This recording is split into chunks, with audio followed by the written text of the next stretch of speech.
ভারতের দক্ষিণী সিনেমার জনপ্রিয় তারকা জুটির মধ্যে অন্যতম ছিলেন সামান্থা রুথ প্রভু ও নাগা চৈতন্য। দীর্ঘদিন প্রেম করার পর বিয়ে করেছিলেন তারা। 2021 সালে দীর্ঘ 4 বছরের সংসারে ইতি টানেন এই জুটি।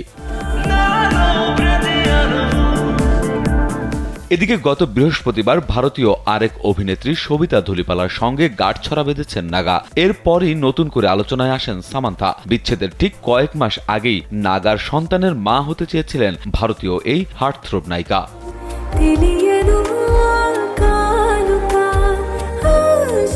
প্রযোজক নীলিমা গুনা ভারতীয় এক গণমাধ্যমে জানান,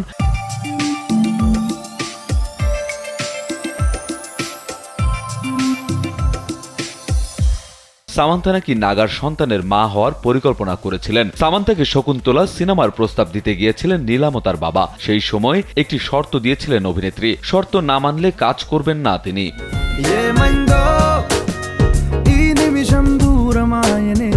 সামান্থা বলেছিলেন শুটিং শেষ হতে হবে 2021-এর জুলাই বা আগস্টের মধ্যে, কারণ তারপরে তিনি মা হওয়ার পরিকল্পনা করছিলেন। পরিবারকেই নাকি অগ্রাধিকার দিয়েছিলেন তিনি।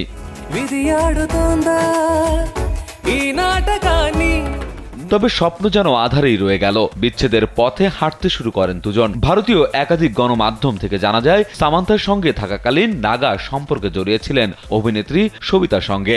সেই জেরেই চিরতরে আলাদা হয়ে যান এই জুটি। রাজু আহমেদ, কালবেলা।